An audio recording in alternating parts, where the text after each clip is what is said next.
Good afternoon, everyone. Welcome back to the UCLA Pritzker Center's Summer Child Welfare Academy. This is our second session, and we want to thank all of you who joined us for the first session last week. We hope that you found it informative and inspiring, and we're really happy to have you back for today's session with Dr. Audra Langley.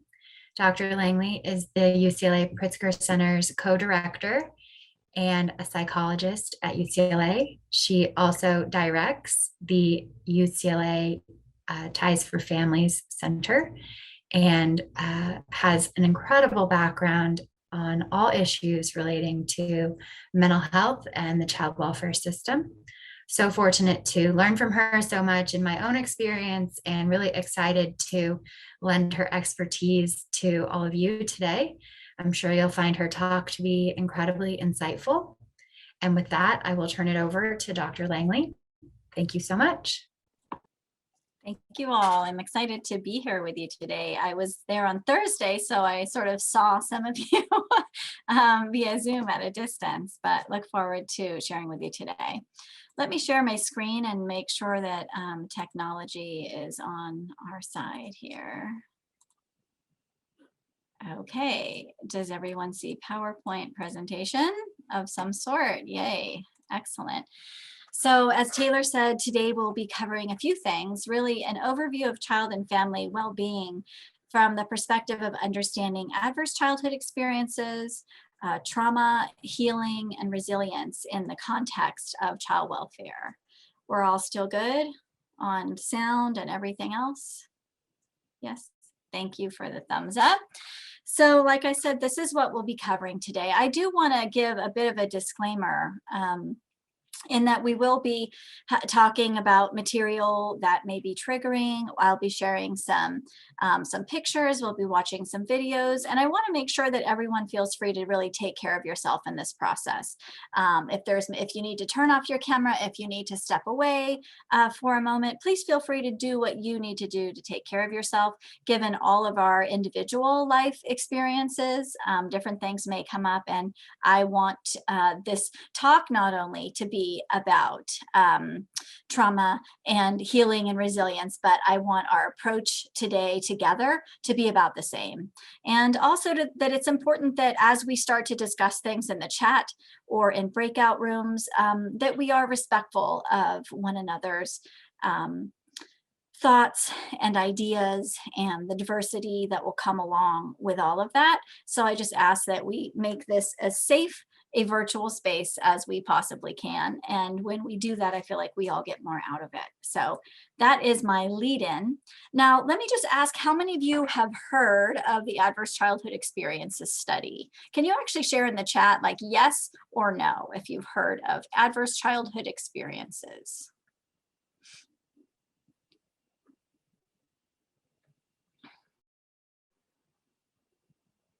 Brittany, I can't actually see my chat. Can you tell me what it's saying?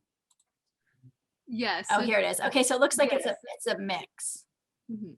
Oh, excellent. Okay, so it looks like a pretty solid mix of yeses and nos. Okay, great. Thank you, guys. So thank you all. So let's go ahead. I want to share a video that will give an overview of the ACEs study and also, I think, a broader way of looking at it.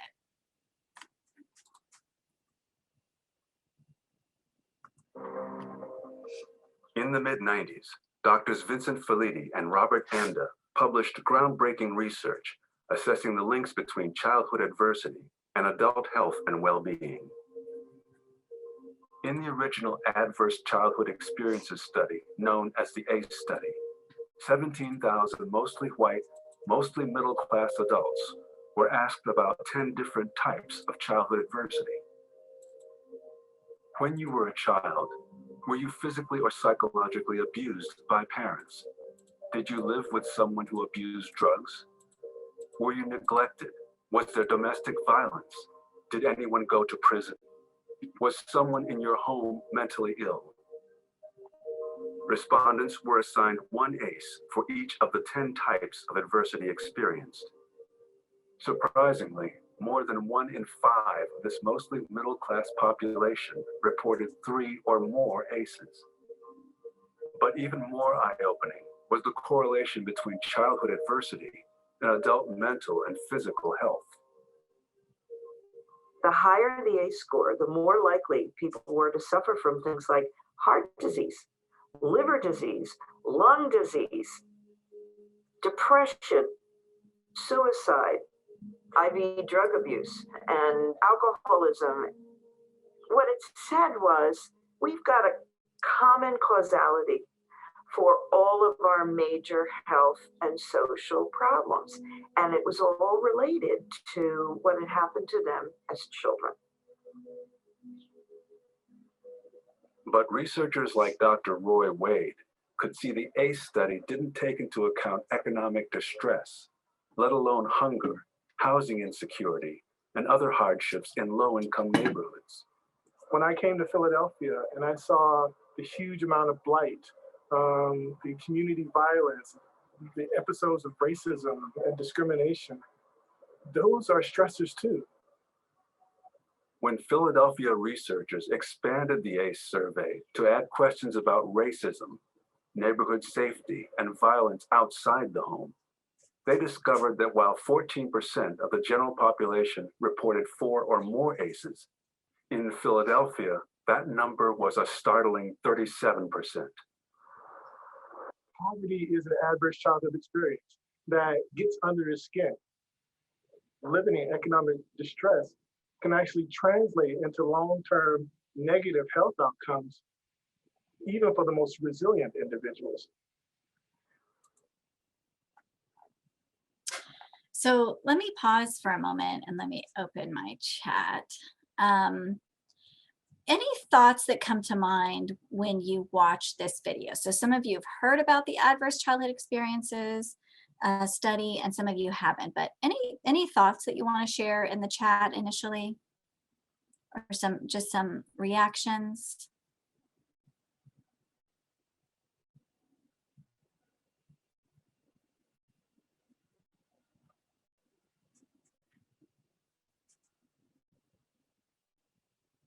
Important in public health.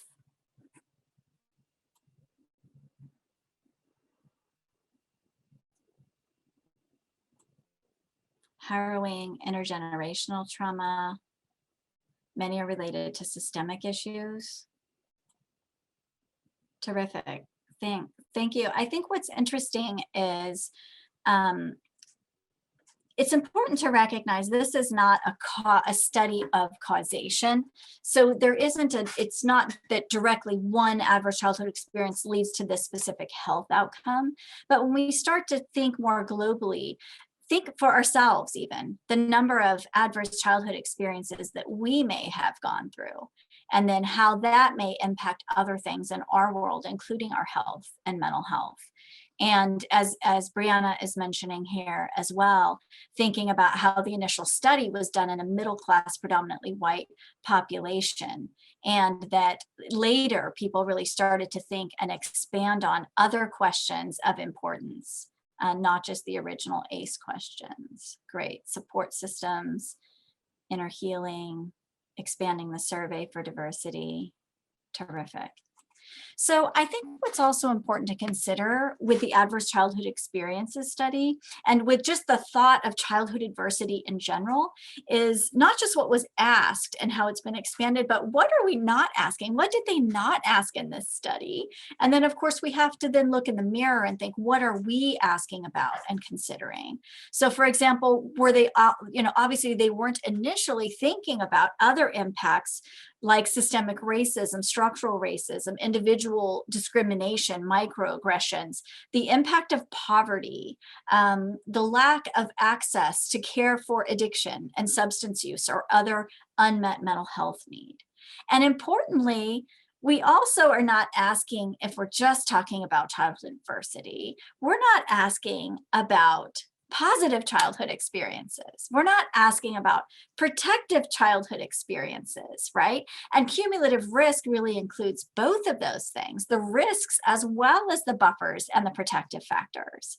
And so I think for us to consider how do resources and equitable opportunities affect all of the pieces of what go together in a child's life? And also, are we looking just as carefully at the individual, family, and community level positives and strengths and protective factors? So I'll bring that up as my own critique. So many of you have heard of social determinants of health, and really the word health can be replaced with a number of things. It could also say mental health. It could say well-being. It could say opportunity. There are lots of different things that the social determinants around us really impact.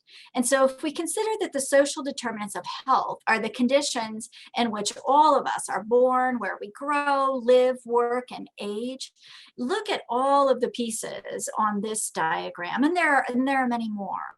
But I want you to consider for yourself, sitting here today, and whatever your role is at UCLA, and think about how each of the things on this diagram impacted you and your pathway to being who you are and where you are today. So considering the resources that were available in your life, your interactions around law enforcement, justice. How did your school rank, the schools that you went through? Was there access to early childhood education? What were your family supports and structure? What about in your neighborhood, your community? What type of collective strengths existed?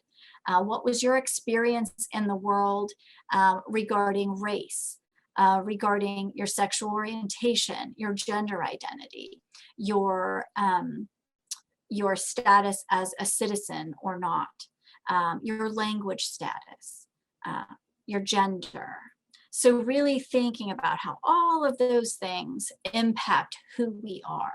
And the real importance, I think this sets an important context as we go to start to talk about trauma and healing and resilience.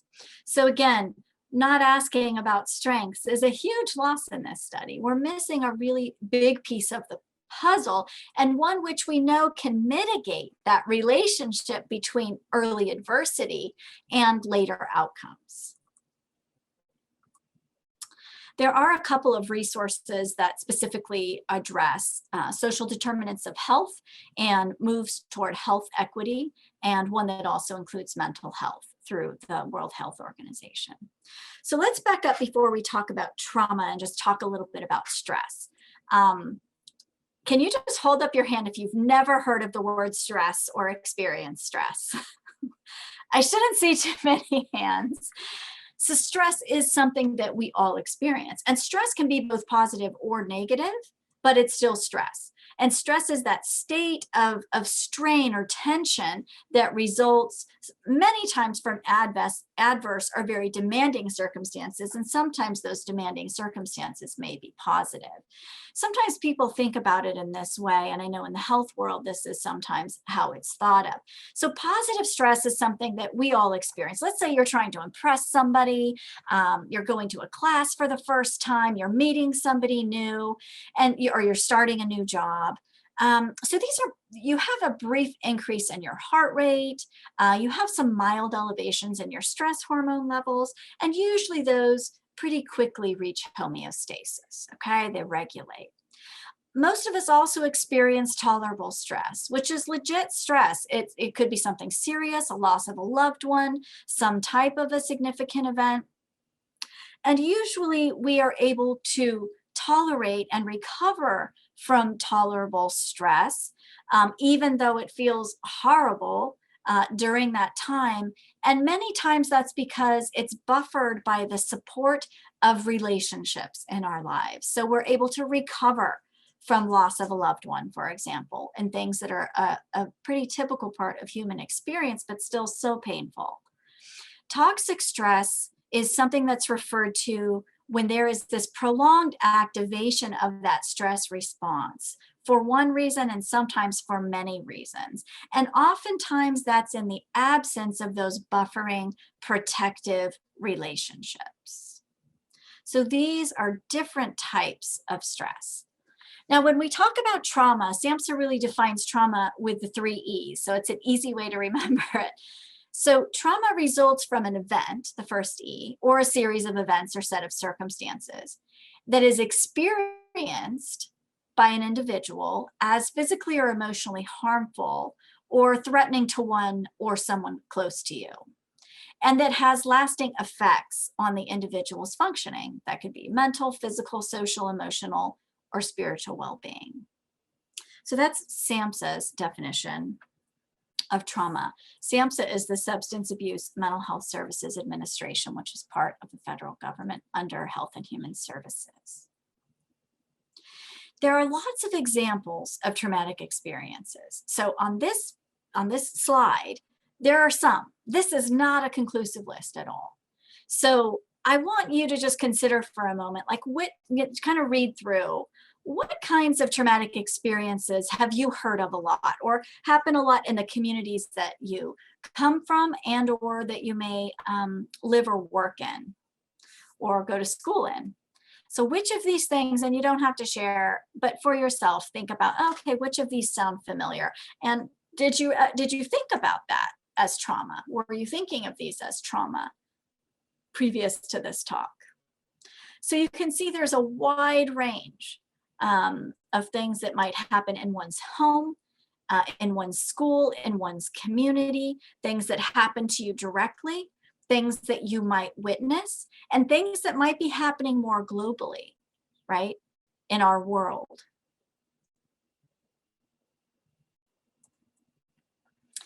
I want to share some examples. These are actually from some students of how trauma is sort of with us in different ways.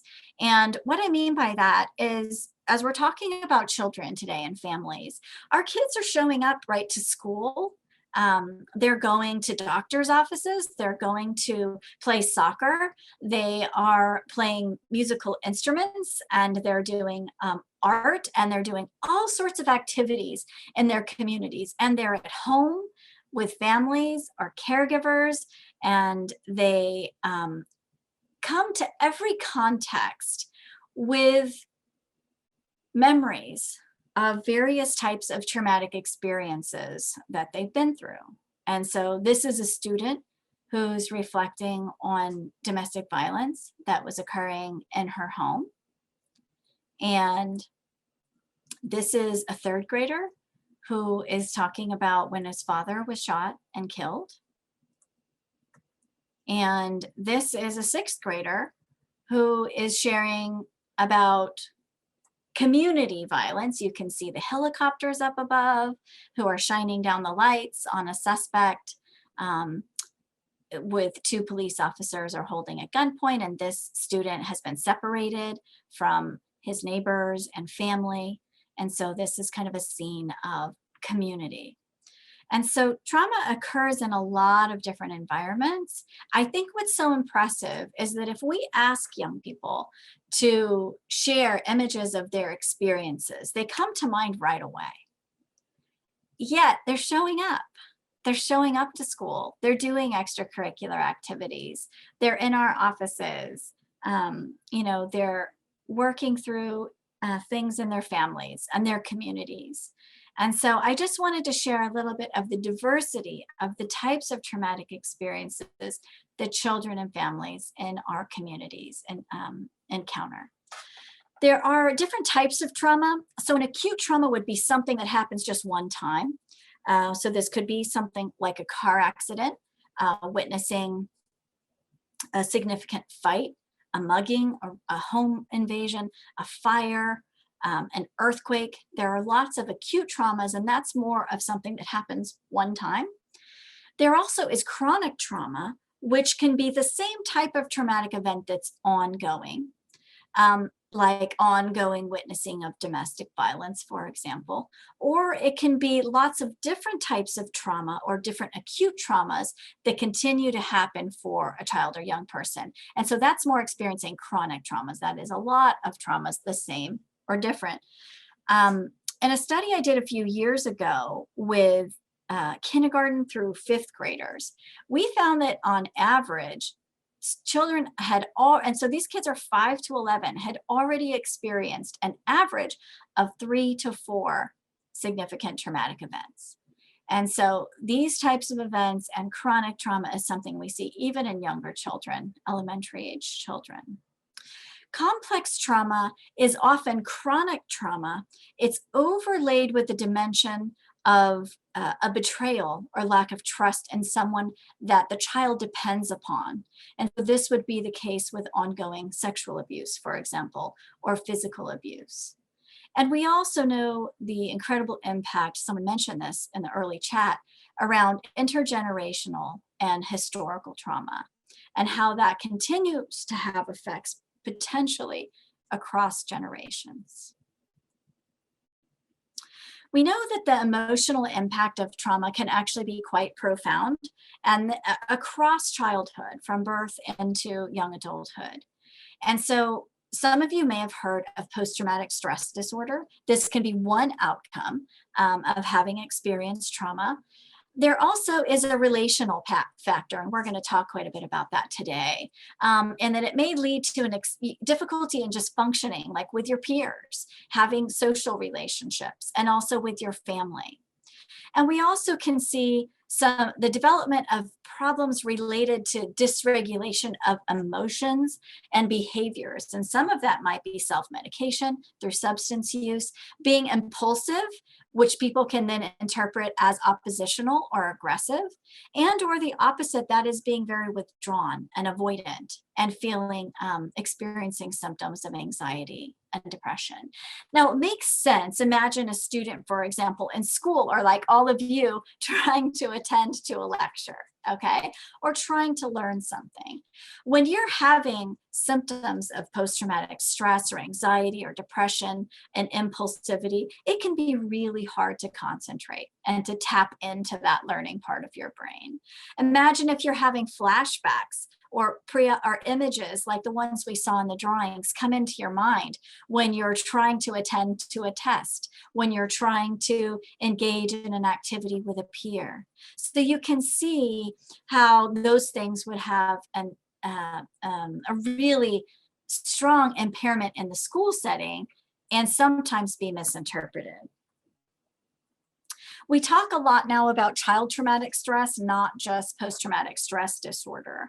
And one thing it's important to know, as you may know, with mental health diagnoses, you have to meet certain criteria to have this specific diagnosis. But what we know about child traumatic stress is that even if you don't meet all the criterion for said, mental health disorder or issue, that even if you don't have all of the symptoms, even having some of them can lead to the same impairment and functioning. So even if I just have some symptoms of post-traumatic stress, but I don't have all of them, I'm still impaired to an equal degree. And they found that to be the case for children and young people. So that's why oftentimes we do refer to child traumatic stress, and we're not talking about diagnostic levels. Okay, I want to talk a little bit about the impact of trauma on the brain, and I want to do it in a way that people can sort of remember that's a little bit hands-on, no pun intended, but it is a model of trauma on the brain and your hand, okay? So if everyone can hold their hand up, whether I can see you or not, you can hold up one of your hands, okay? And we are going to, so sort of this thick part of your palm down here at the bottom, if we can imagine that this is your brain stem, okay? This is your very primitive brain, your instinctual brain. So right now, our brain stems are regulating our digestion, the way we're breathing, our blood pressure, things that we don't even think about. So this is very instinctual, okay? And if you lay your thumb across your palm, let's imagine that this is your limbic system, okay? And in our limbic system lives our amygdala and our hippocampus, and this is the emotional or feeling part of our brain, and also actually where our memories are stored, okay? And then if we wrap our fingers around your thumb like this, if you can see me, This is your prefrontal cortex. Your fingers as they come down are your prefrontal cortex. This is right here in your frontal lobe in the front of your brain. Now, this part of our brain is the reasonable part of our brain. It's the rational thinking, executive functioning, planning part of our brain. Does that make sense? Now, when one is triggered, when the amygdala triggers as a source of threat, and I'll go through this in more detail on the next slide, it actually disconnects us from that prefrontal cortex. Do you remember what's in your prefrontal cortex? This is our planful, executive functioning, rational thinking brain, right? Because threat is triggered, we have to do what we can to survive. We have to focus on this limbic system triggering our brainstem to do very primitive instinctual things to keep us safe.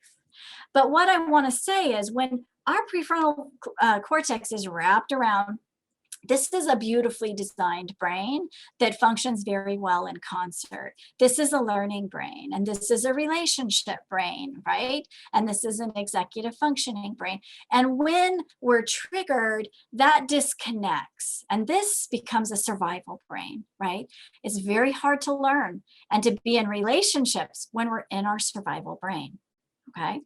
And you can think about that sometimes if something has startled you or scared you, you suddenly may not be using all of these skills of your frontal lobe.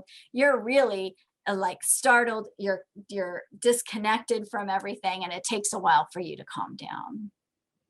I think it's also really important to recognize, given that many of you are young people, that the prefrontal cortex actually continues developing well into the 20s, into your late 20s. So there's still hope that you all are still, there's lots of neural connections still being made in your prefrontal cortex. For me, I'm maxed out. Whatever I've got. But it is important to remember that this part of your brain continues to develop into adolescence, and now we know well into your mid-20s. Your brain is still under construction in some ways. And that's important when you're trying to consider kids of different ages and how well they're able to tap into being rational and plan things out and think things through and not act impulsively. Does that make sense? Okay. So when one's brain is doing everything it was designed to do, something might be threatening in the environment. And when that type of event occurs, it triggers the amygdala, again in your limbic system, to release chemicals that help your body respond to that potential threat. And that's a critical threat. So all your energy and efforts are being put into that. And it triggers what's called the fight, flight, or freeze response. And this is all perfectly normal. This is what keeps us safe and it helps us survive. This is what keeps someone who can't swim from jumping off of a pier into the water. When we're crossing the street and we see a car approach us, this is what makes us either run across the street or start waving our hands to protect ourselves, right? So this is a really important protective response. And when we've experienced some type of an event in that way, our hippocampus, again, in the limbic system, creates a very potent memory of that event, right? That pathway really gets embedded because it was a significant event. And so the changes that are brought about in one's brain as a stress reaction are helpful in the immediate face of danger. And I think it's really important to recognize that our brains are doing exactly what they were designed to do. When it can become an issue is if you have a child or young person or family who's in an environment where they're constantly needing to be in their survival brain. You can imagine the toll that that can take. And so when someone then experiences another trauma or a trauma reminder, okay, something that reminds them of the trauma that they went through, the very same physiological chemicals are released that help the body respond. The same response occurs, and over time, that can have a negative impact on, for example, the hippocampus.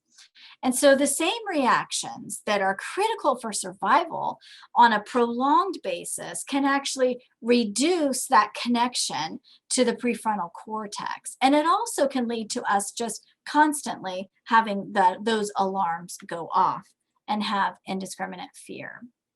Very importantly, for all of us, no matter what field you're planning to go into, if it's around working with children and families. Remember, when we can create safe, and I mean physically safe and psychologically safe space, that's when, again, we can have that full brain connection. That's when learning brain and relationship brain and brains working in full concert together can be enabled. So anything we can do to create safety and minimize people from needing to be in their survival brain, then the more well-connected we will be in our work, and the more benefit that children and families can have from what we are working with them on. I'm going to share this quick episode from Raising of America. So this is a really interesting resource, raisingofamerica.org, and they have a variety of video snippets of various conversations around stress, around trauma, and really around childhood in our country. So I'm going to share this one, and then I'll have you all jot something down. The stressors many children face day to day in neglected communities like North Philadelphia can be relentless.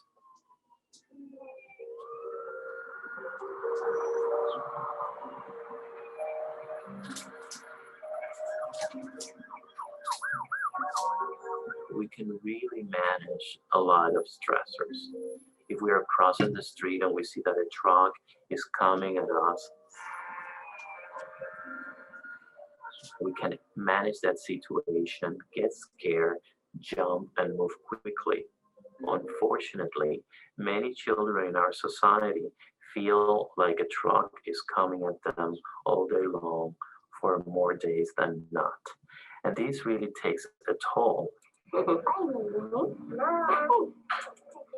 We know from a new body of research that exposure to chronic stress early in life can lead to actual changes in brain architecture.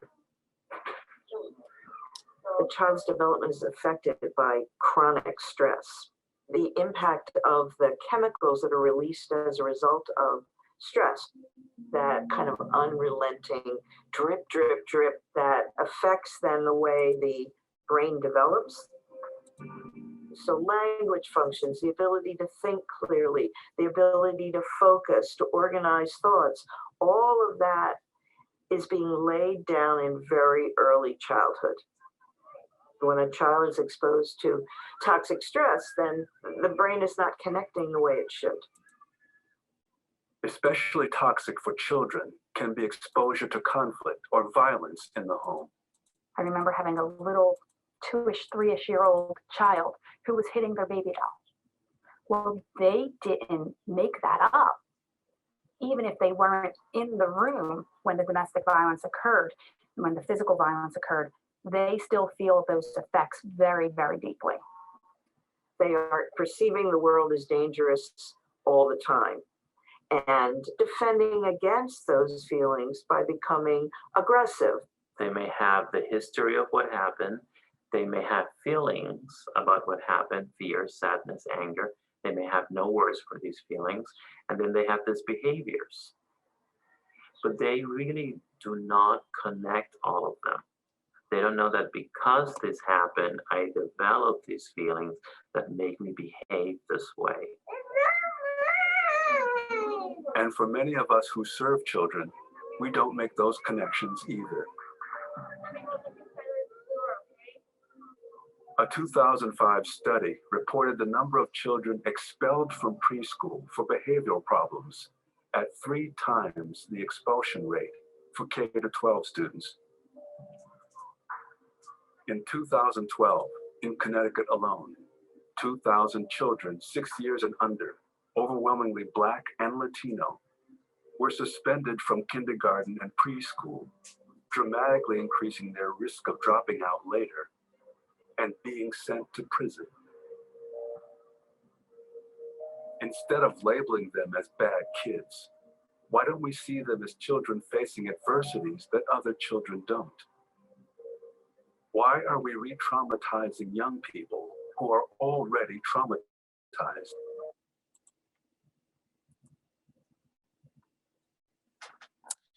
Everyone could just take a moment and jot down a couple of your reactions to this video, or anything that you learned or understand differently from the video. Everyone can take just a few minutes and jot down your reactions or something that you understand differently from this video, from what they shared.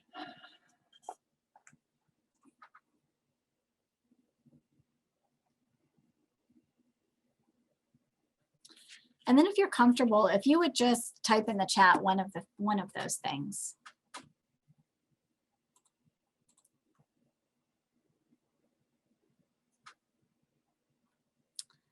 Daisy mentions the disciplinary approach in schools is outdated and that we need to be more trauma informed. I think some people are noting that it's really shocking that even more kids are expelled from preschool and daycare settings and kindergarten than they are later on.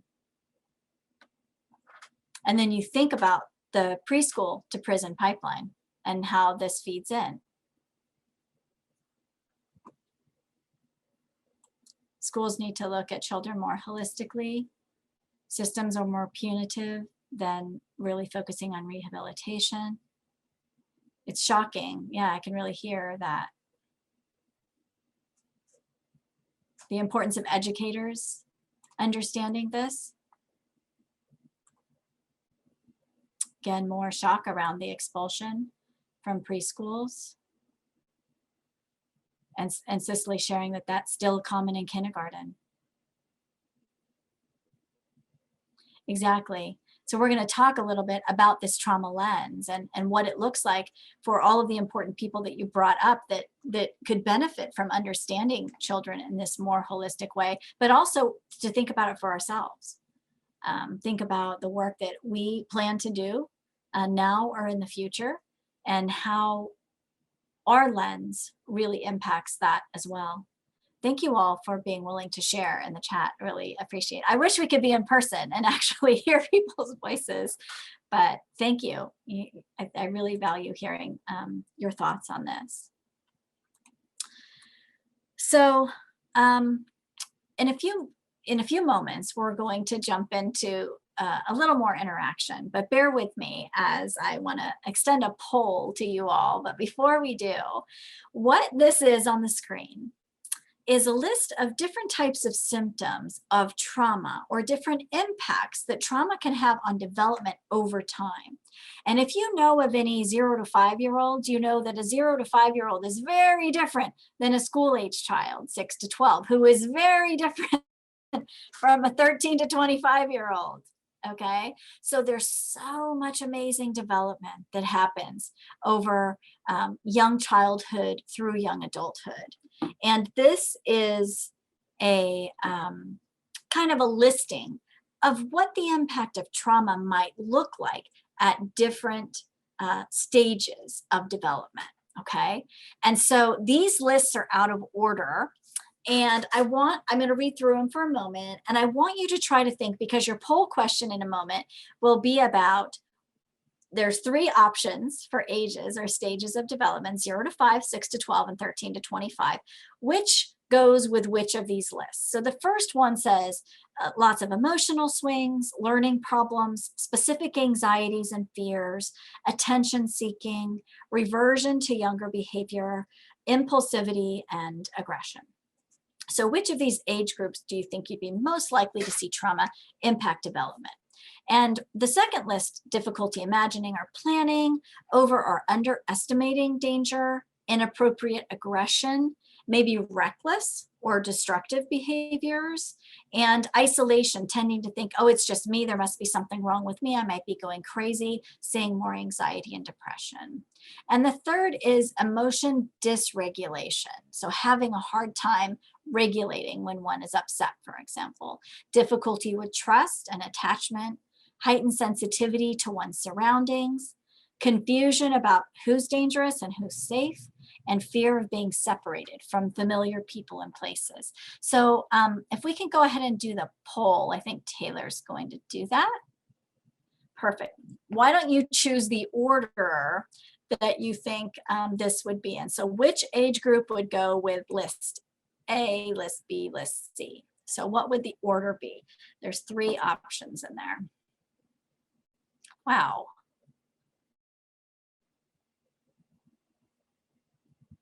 I'm impressed. So as everyone is finishing the poll, I will say this. Now, this is not cut and dry. It's not like only a 0 to 5-year-old would experience one list over another. Some of these cross over with development. So giving you a clue, for example, we know that sometimes infants and young children might have a lot of separation anxiety. They don't want to be away from a caregiver. They might start crying. But we also could have teenagers who have separation anxiety and have difficulty being away from loved ones. So not all of these are cut and dry, and they certainly can shift over development, although what we have listed here is where they most commonly may occur. So I will say that almost all of you are getting the right answer, but I also can see how some of you are answering A and C. These are not clear cut. I made it kind of difficult for you, but great job. So I will tell you that the answer, oh, I've got a couple more coming in. I'm going to give you another minute.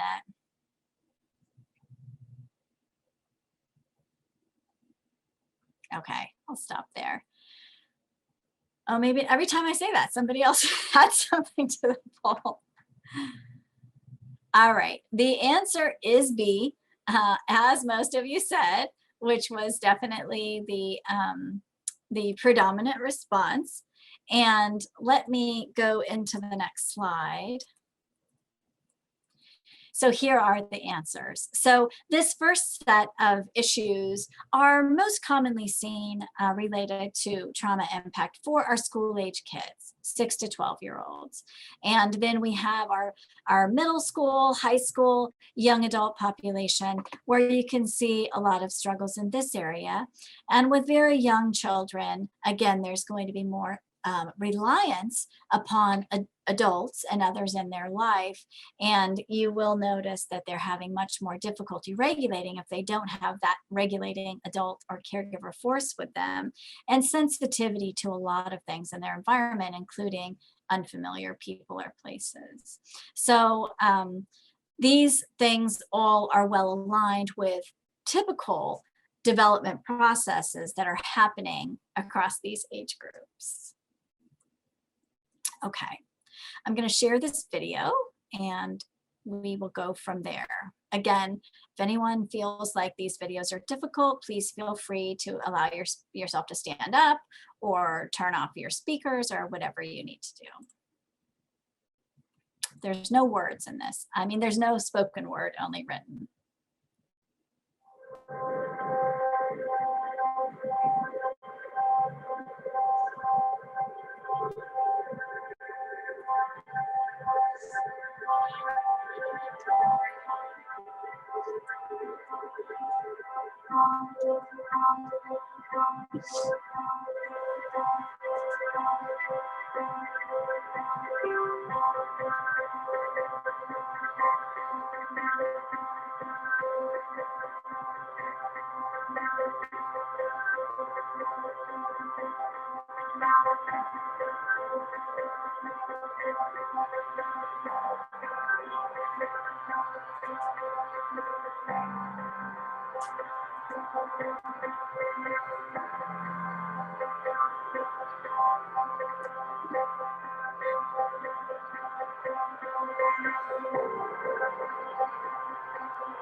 So let me ask everyone, and feel free to share in the chat. Would it change if you knew all of those things that they just said about people? If you knew what everyone was thinking and feeling and acting and hearing and experiencing, would it change the way that you interacted with people? And if so, what would it change? What would you do differently?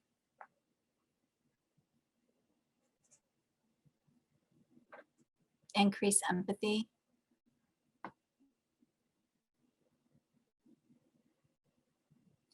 So can we know what's going on for every person that we interact with? Can we know everybody's circumstances?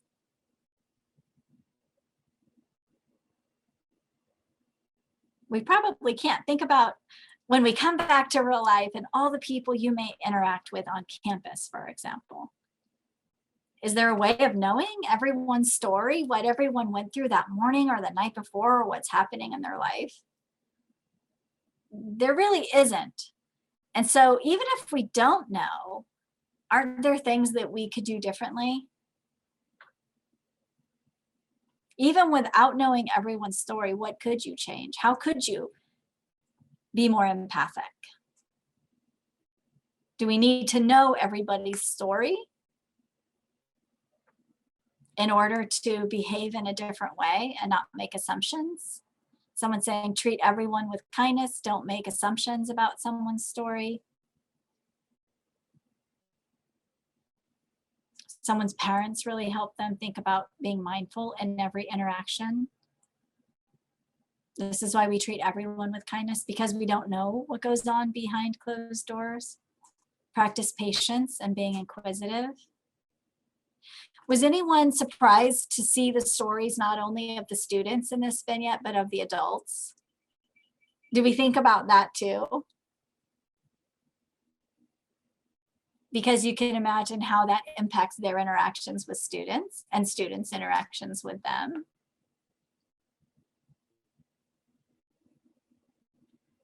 Thank you all again for sharing in the chat.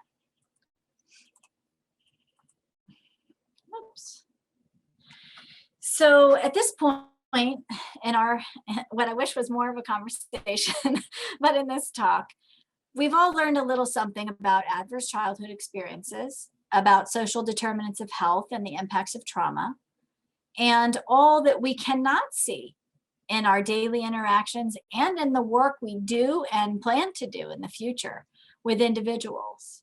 So let's now imagine that there's a child who's had the types of experiences that we've heard about in the last hour.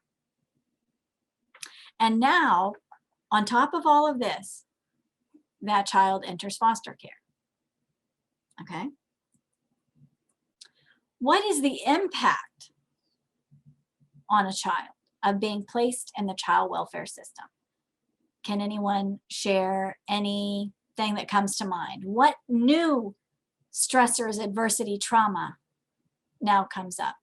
separation anxiety, instability, an unstable environment, lots of places, issues related to trust. Who can I trust now?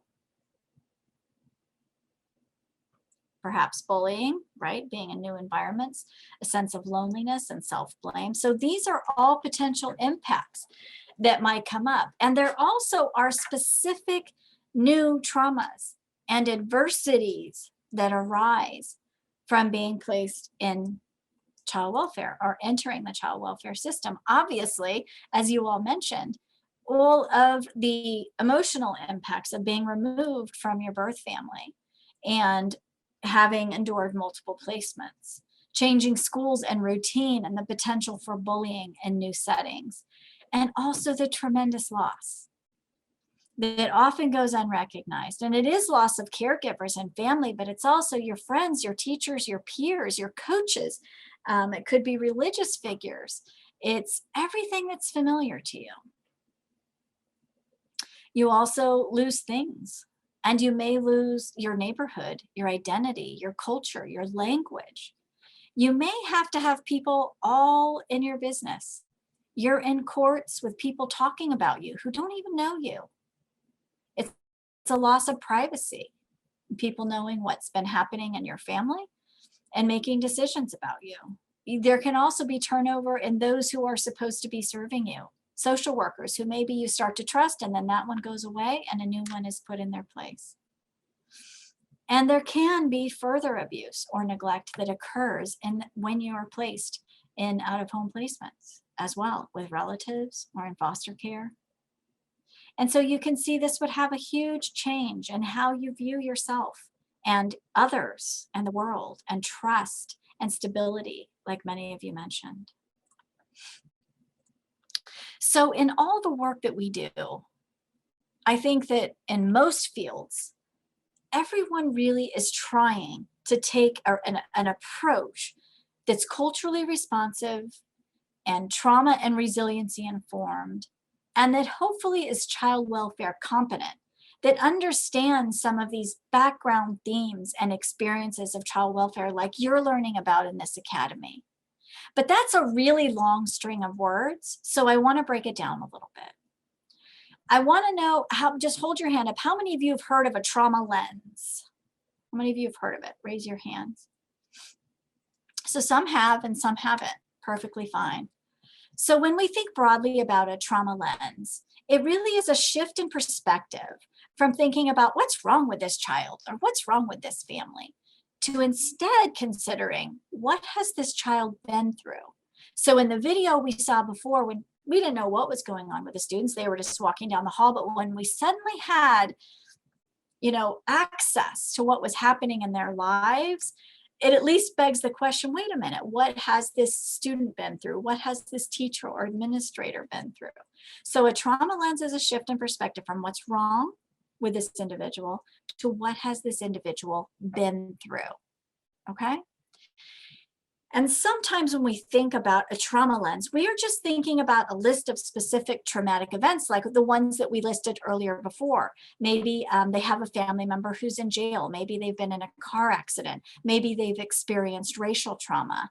Maybe they have experienced a hurricane or an earthquake. Sometimes it just becomes a list. So what looking at the full context for a child or family. So considering a child who's been involved in child welfare, we just mentioned some of the additional impacts that may not be listed on all of the other traumas they've experienced. So like we said, being separated, being torn off the chest from somebody that you trusted that was supposed to take care of you. And that can happen many times where beyond your control, you're moved from one home to a different family, to a different relative, maybe back home and then back into the system.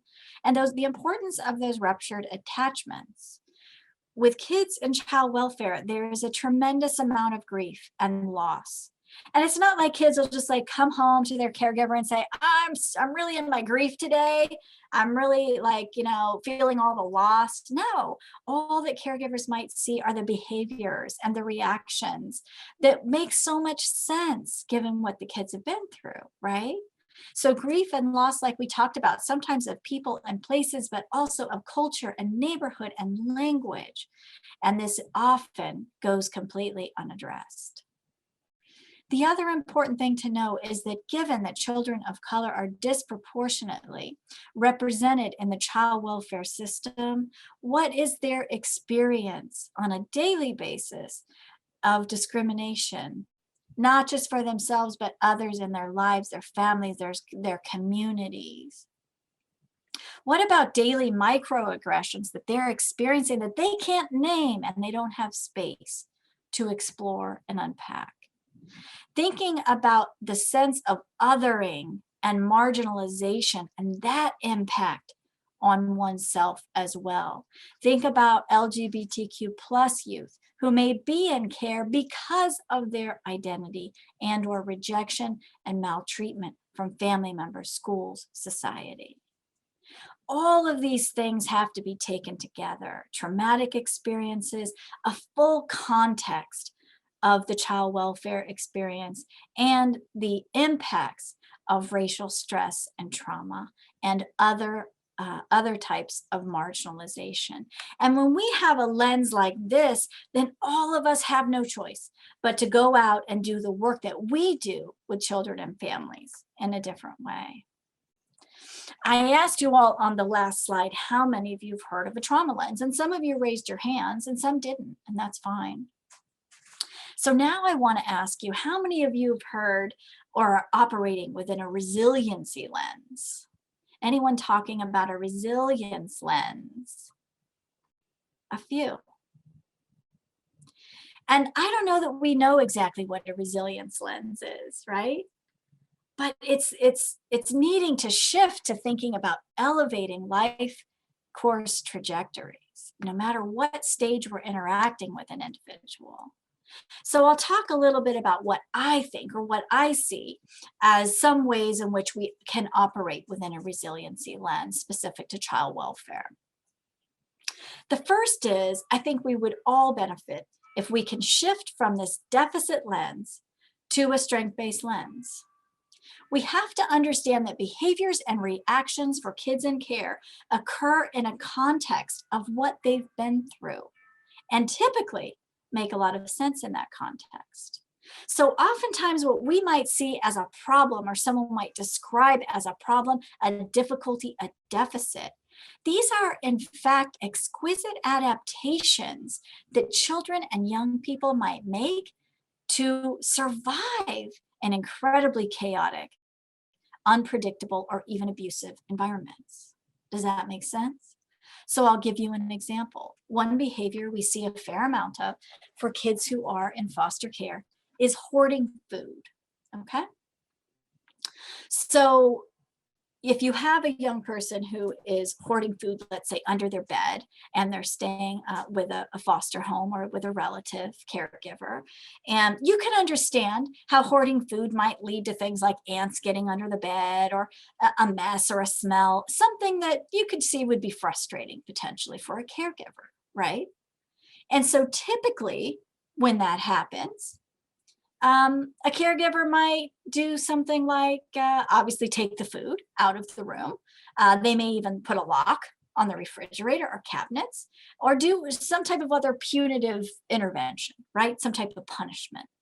And in fact, that has the adverse reaction of further triggering that deprivation need for that child or young person and making it even worse. So what I've seen with truly trauma and resiliency and healing informed caregivers is for them to be able to name, it makes a lot of sense why you're hoarding food under your bed.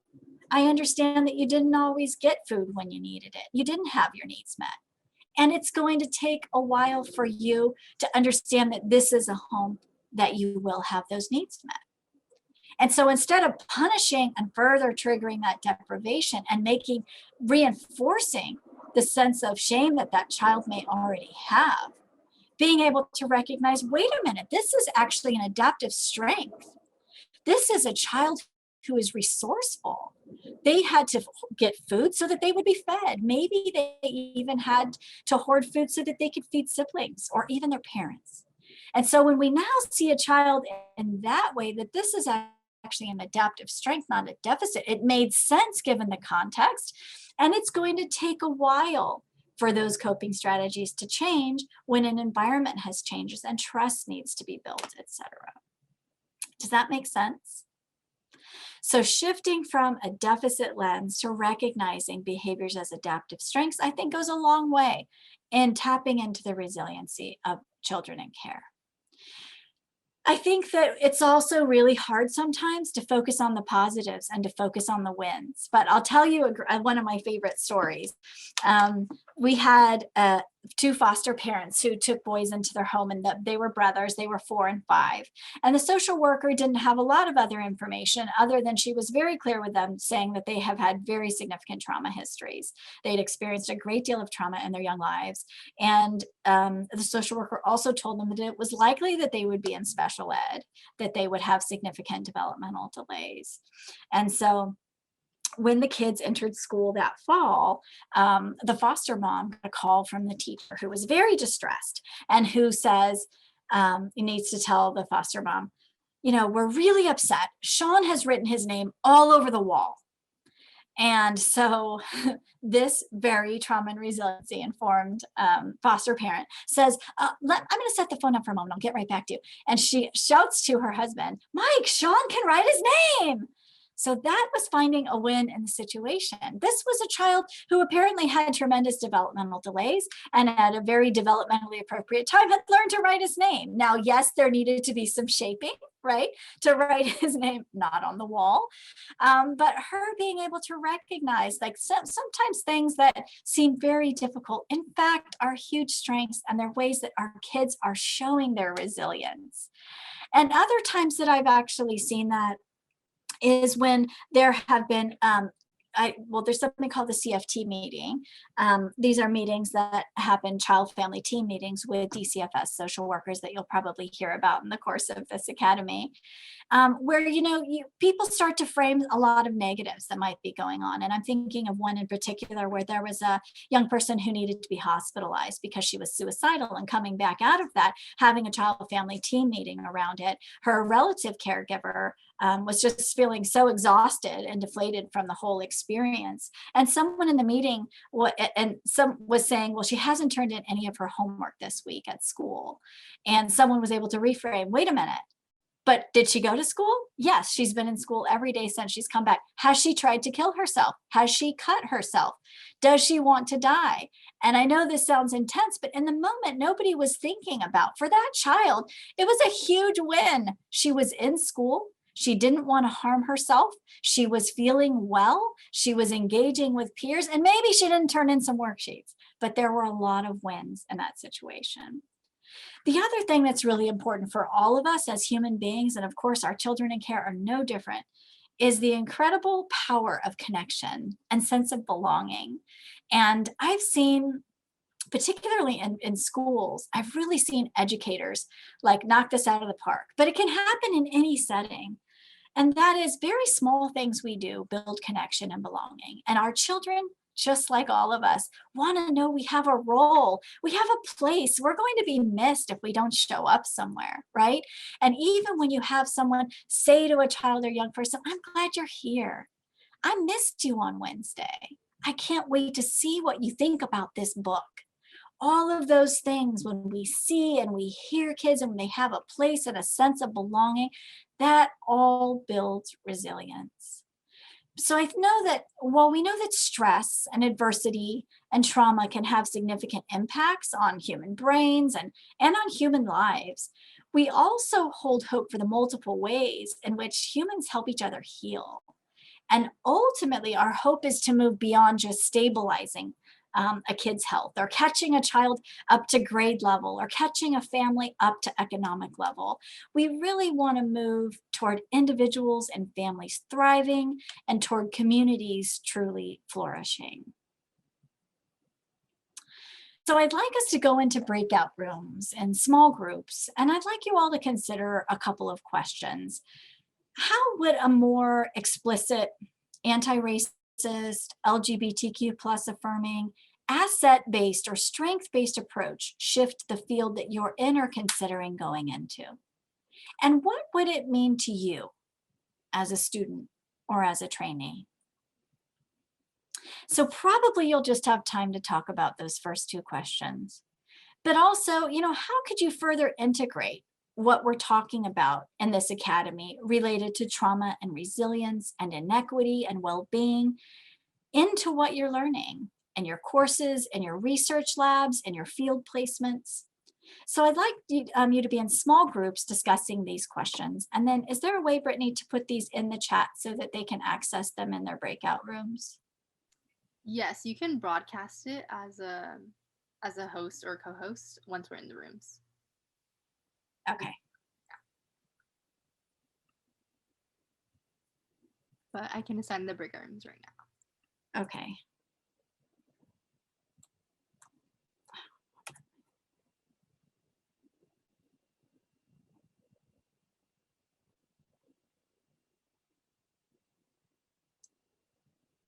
Can you not put me in a room? Yes, I can put you in a room. No, I mean not put me in a room. Oh, yes, you can just not join. Oh, I can go back and forth. Okay. Mhm.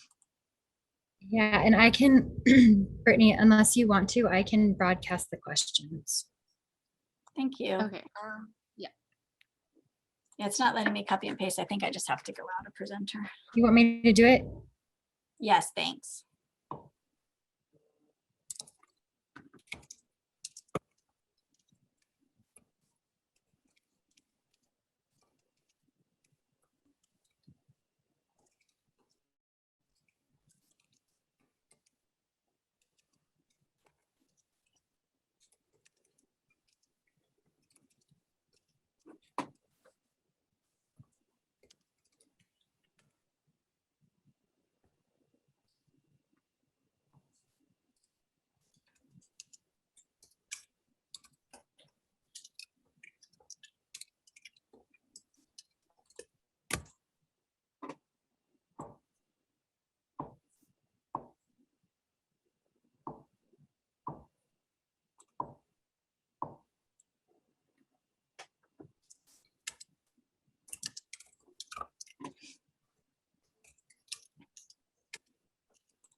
Oops, Audra, can you put that back?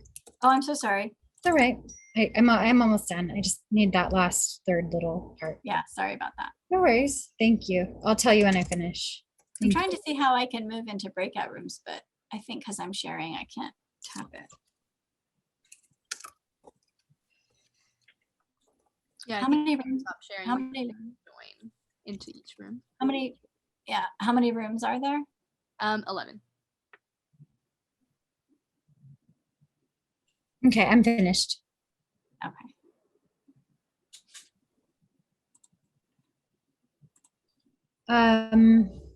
Audra, just, Yeah. it went really well. The motion passed with 5 votes. And the only speakers were Mitchell and Kuehl. Okay. And Mitchell thanked us off the top. She said, I want to thank UCLA Pritzker Center for leading this. Oh my God. And then she thanked CLC too. So, Oh my Lord. so yeah, just wanted to flag that for you. I'm here now. Well, I'm glad you were able to listen in. And did anything that Kuehl added that is of interest? Kuehl just said that she's a big believer in blind studies. They can unveil bias that we have. She strongly supports and hopes others will be as well.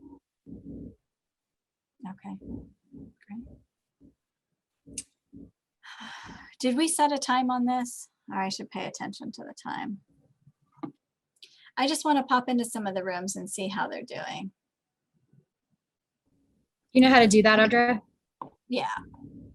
Yeah, so I'm just gonna pop in kind of, and people don't really like it. I just want to kind of see how they're going and how many people are getting around. Okay. I'll be here.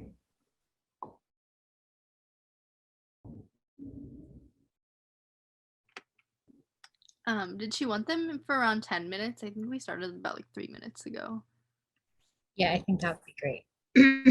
Let's bring them back at maybe like 18 or so. Okay, yeah.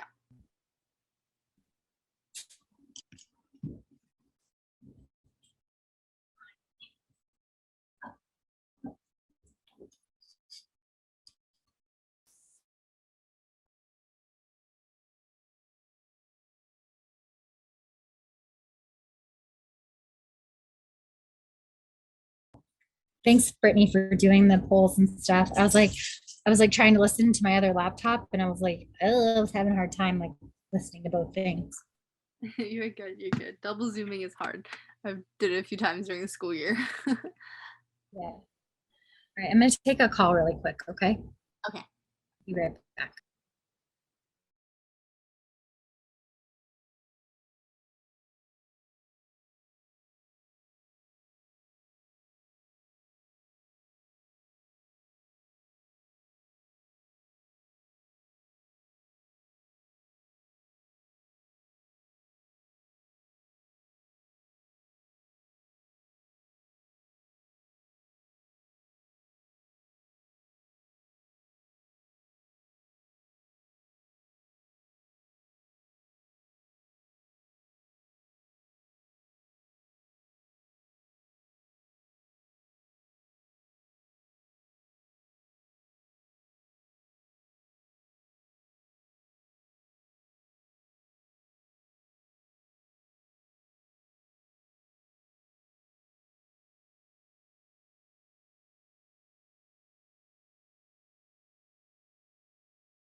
Hi, Jesus.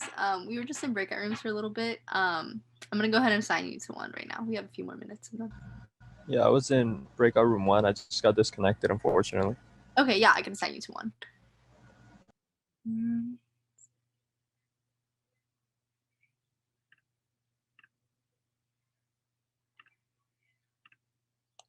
And there you go.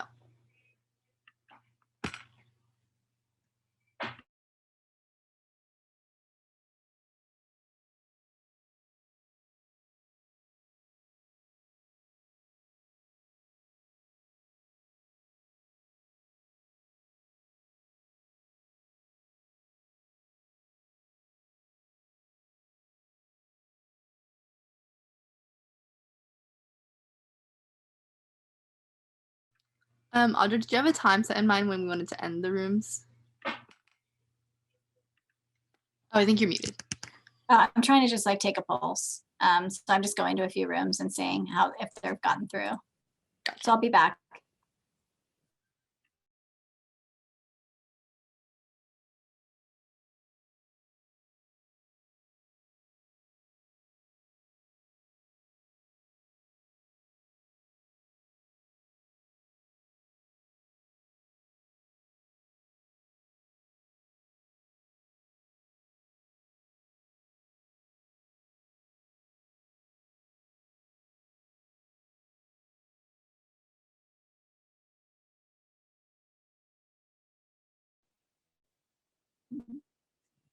Hi, Brittany.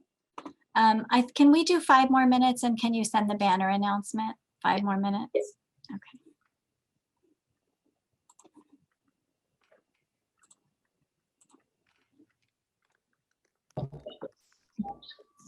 Brittany, are you good?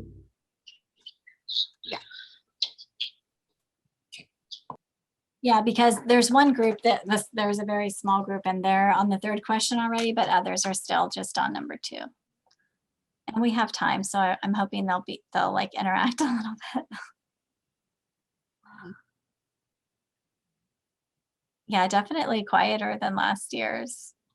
Yeah, I noticed that too. I remember like last year the chat was kind of like crazy. It was just like trying to respond. Yeah, we were almost going to try to limit the chat last year. Yeah. But enough of them are coming forth, like when I'm asking for chat, I'm having to ask for it. Mm-hmm. Is like the pace of the talk. I feel like it's just been like a lot of didactic, but we're almost through. I think we'll be good on timing. Mm-hmm. Yeah. You have a good like 40 minutes left, so. Yeah, I don't think I'll even go the whole time.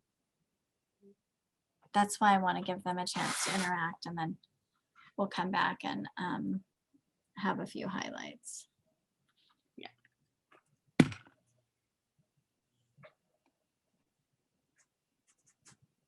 I don't know when you set the banner. Did you make note of the time? Yeah, I did. That was about a minute ago. 2 minutes. Okay.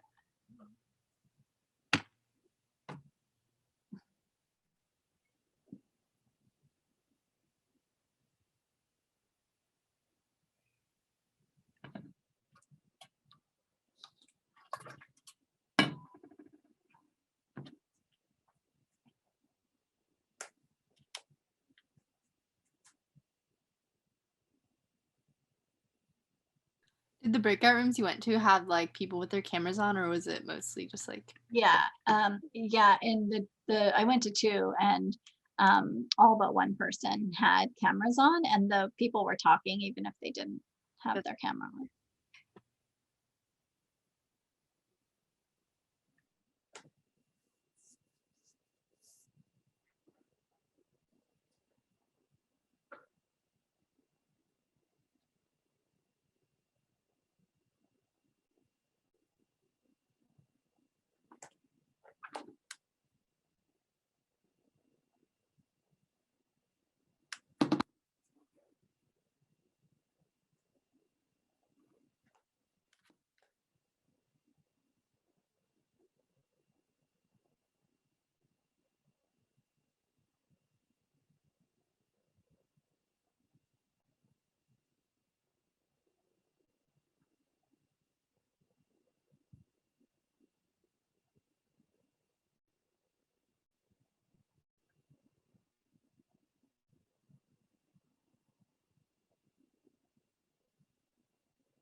Alrighty, I'll go ahead and close breakout rooms. I think it'll give the 1 minute. Warning. Yeah. Okay. Thank you, Brittany.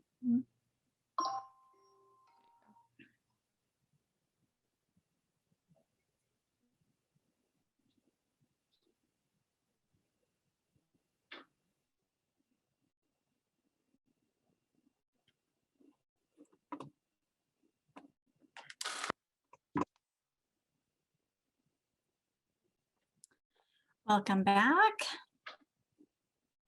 Hopefully everyone got to chat a little bit more after having to hear my voice for a long while this afternoon and interact with each other, sharing your thoughts.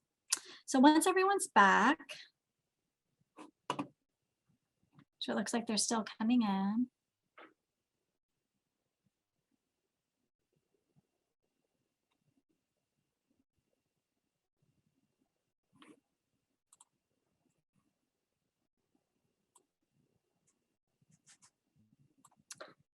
Okay. Are we mostly back? Is there a way to know, Brittany? Can we close the rooms? Yeah, rooms are closed. Okay. So now that we're back, I'm wondering if anyone would be willing to just come off mute and share a couple of highlights from your group, and it could be more than one of you from a group if you'd like. But what were some highlights that came up around these questions?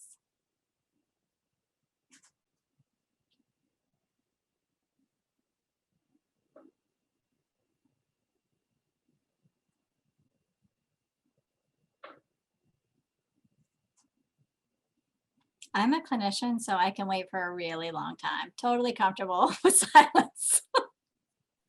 So I think for my group, the biggest thing that kind of came out of our talk was just kind of learning to be more compassionate towards each other and understanding that everybody isn't living the same life and everybody has different experiences. Yeah, like I said, everything kind of revolves around being more compassionate to others and to ourselves, and kind of carrying that in everything that you do and the work that you do is really important. Thanks, Vanessa. I was also in Vanessa's. Oops, you're on mute, Randall. Sorry about that. Always Okay. happens to you, but To me too. so I was also in Vanessa's group, and another thing that we touched on is basically demolishing, penalizing children for their identities, and instead bringing up more that is affirming and is more restorative to the things that they're going through. I mean, like we talked about with the school to prison pipeline, a lot of kids are just, especially children of color, just being penalized for the smallest things. And rather than putting them more in a more vulnerable state, that leads them into a detrimental state in terms of going into the prison system. We could be more productive in trying to mitigate that by talking to them and communicating with them and just understanding their overall needs and experiences. Yeah, great. Thank you, Randall. Others?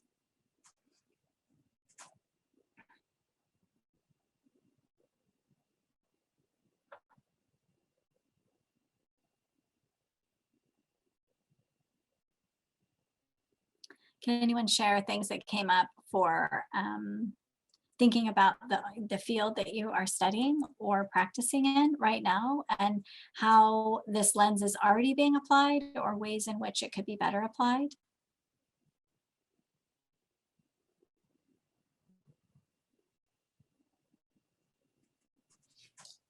Yeah, so the trauma-informed lens, I think it's important for anybody who wants to go into a job in which you work with the public. And just going back to that video we saw, where everybody is experiencing something in life and it's all subjective, and going with that trauma-informed lens, we're really able to look at people and look at the strength-based approach and seeing how they're bringing themselves to the situation, and essentially creating a bridge between teacher and student, or mentee and mentor, and onward and so forth with clinician and patient. Great, thank you so much. Yeah, really good points. Others? I think our talk also like really reminds me of the teacher education program at UCLA, which I would like to pursue in the future, because they are explicitly saying that we have an anti-racist curriculum and we approach things in a very culturally responsive way. So I think this is like a really good preliminary start into, into going into that field. Great. Thanks again. Anyone else?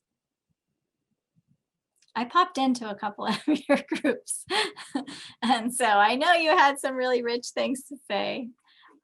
Anyone else?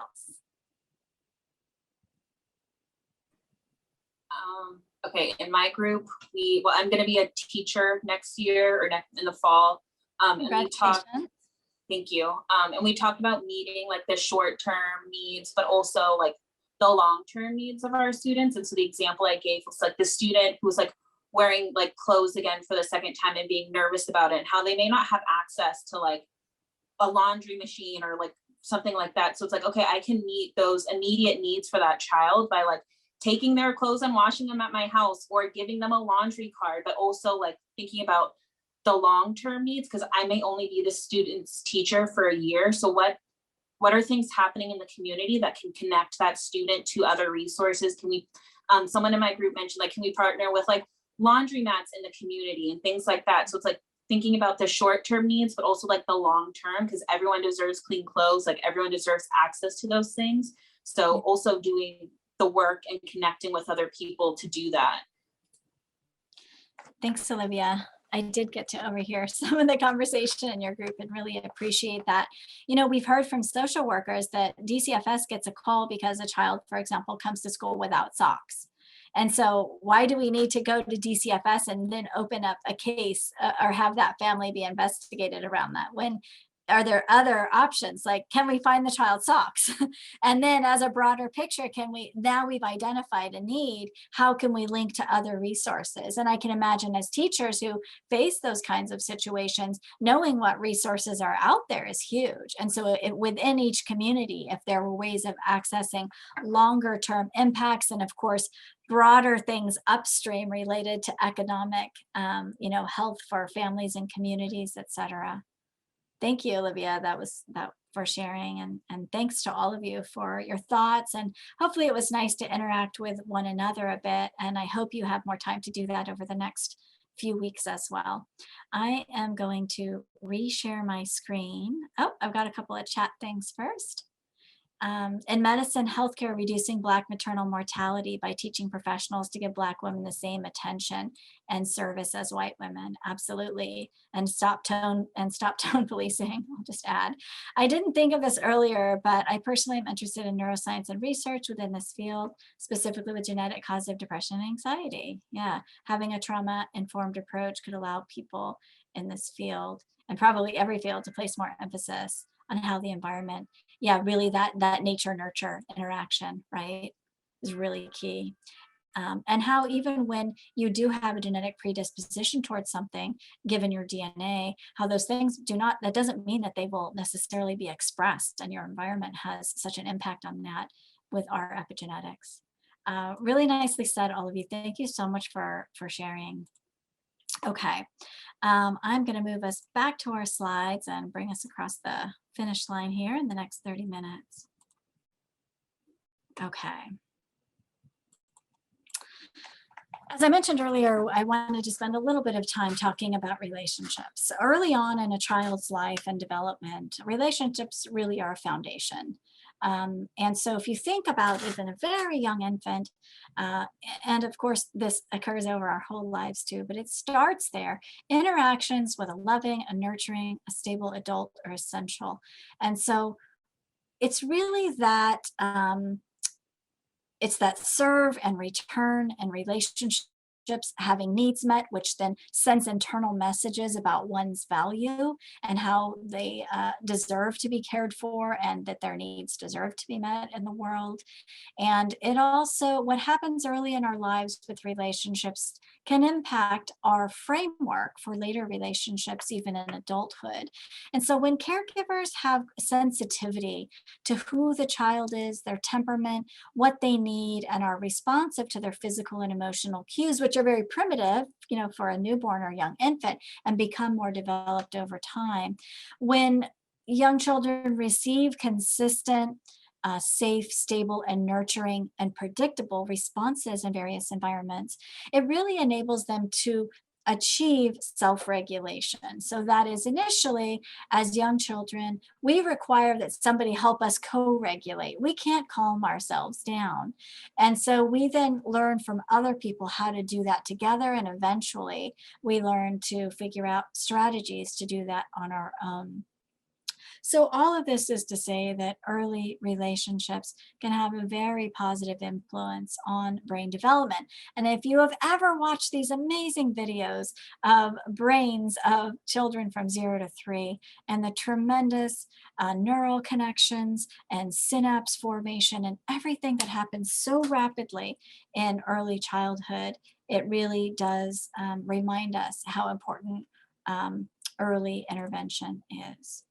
So we also know that humans are imperfect and relationships are imperfect. And I think sometimes we get so caught up in wanting to be perfect that we don't recognize that it's actually when we mess up and then we're able to repair that actually strengthens relationships.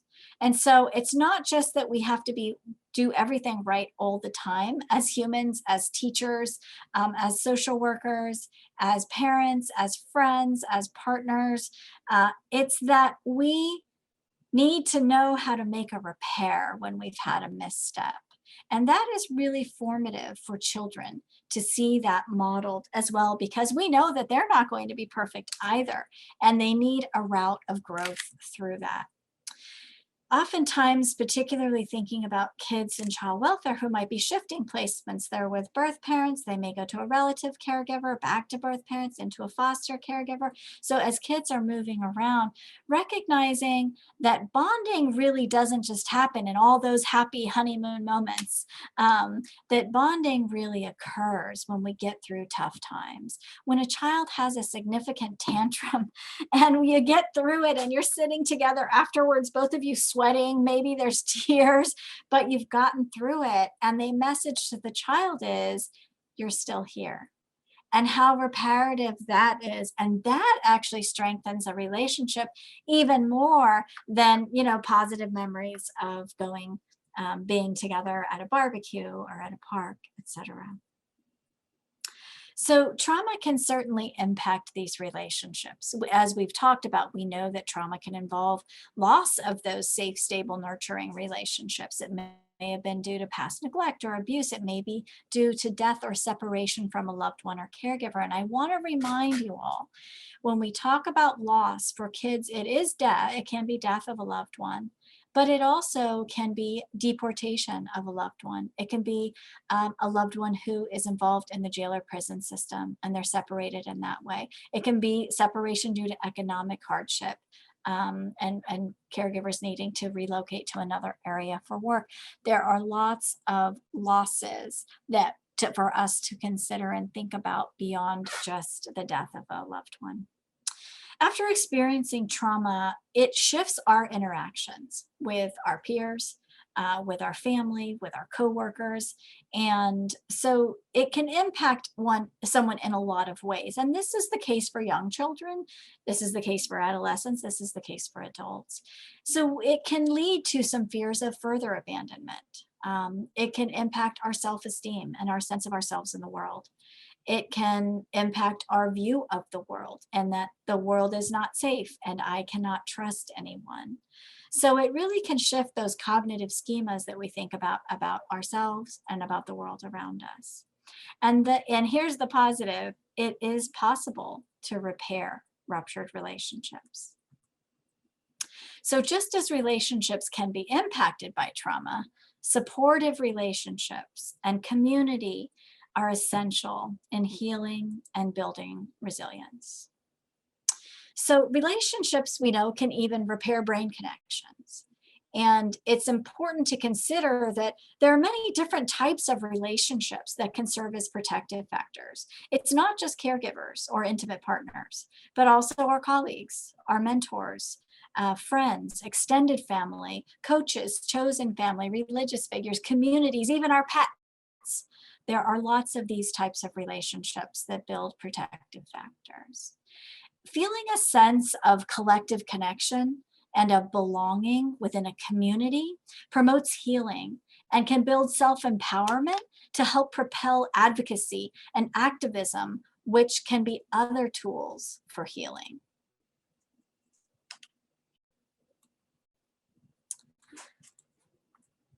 Given that communities of color are disproportionately impacted by general trauma, and also face ethnic racial stress and trauma, which is often not queried nor acknowledged. French, Lewis, Mosley, Adames, Chavez Dueñas, Chen, and Neville have put forth a psychological framework of radical healing for people of color and Indigenous individuals in the United States. The radical healing framework advances beyond individual level approaches to coping with trauma, and it's grounded in these 5 anchors. So the first is critical consciousness. And this is an individual's capacity to critically reflect and act upon their socio-political environment. Also, cultural authenticity and self-knowledge. So radical healing consists of returning to ancestral roots and honoring ancestral wisdom and cultural teachings. It means not being defined by one's oppressor. Living authentically itself is an act of resistance, offering hope for truth. Strength and resistance. So to resist oppression moves beyond individual resilience to promote transformative collective healing. It is a commitment to living joy-filled lives despite the awareness and existence of racial trauma and oppression. Creating a connection to one's community, one's shared history, cultural values, these are all a source of social support. And radical hope is envisioning possibilities. It's a belief in the ability and the strength to recreate the world. It's a sense that to fight for justice will not be futile. I think that this framework is something that more and more people are hearing about, and this is something that came up in counseling and mental health, but I think is useful when we consider healing and resilience overall. So I'm going to share a video here, and we'll close soon, by Maya Angelou, sharing her thoughts on how relationships are healing for us too. As you're listening, I want you to consider who the rainbows in your life have been, and you'll see what I mean in a moment. There's an African-American song, 19th century, which is so great. It says, when it looked like the sun wasn't gonna shine anymore, God put a rainbow in the clouds. Imagine. And I've had so many rainbows in my clouds. I had a lot of clouds, but I have had so many rainbows. And one of the things I do when I step up on a stage, when I stand up to translate, when I go to teach my classes, when I go to direct a movie, I bring everyone who has ever been kind to me with me. Black, white, Asian, Spanish speaking, Native American, gay, straight, everybody. I say, come with me. I'm going on the stage. Come with me, I need you now. Long dead, you see? So I don't ever feel I have no help. I've had rainbows in my clouds.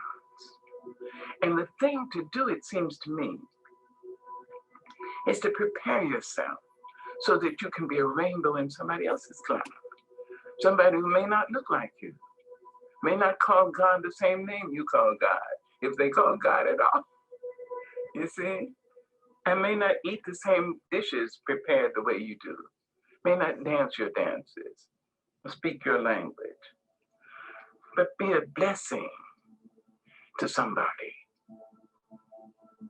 That's what I think.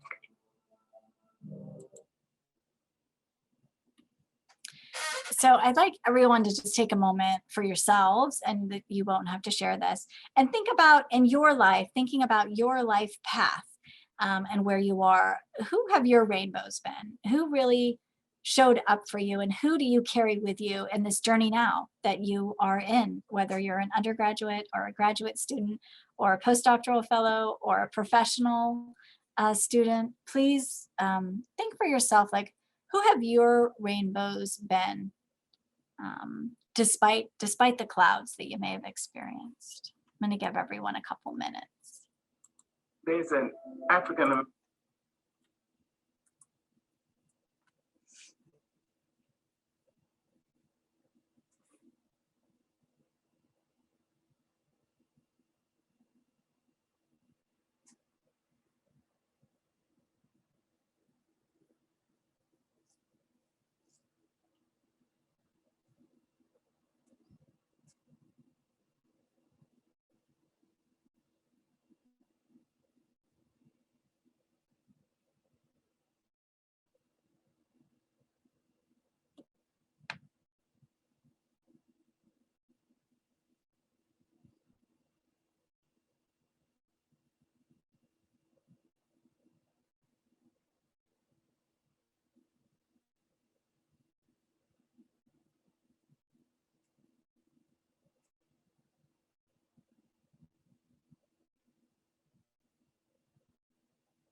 And if also you could start to think, obviously, our hope is that we can all be reminded of who the rainbows in our lives have been and how also we can help those we serve acknowledge and tap into their strengths and their rainbows.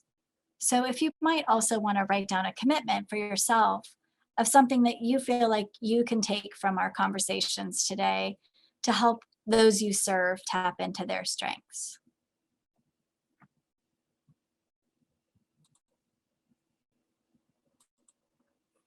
And if anyone wants to share in the chat, I set it up for it so that it's really for you. But if anyone would like to share in the chat, you certainly are welcome to do so.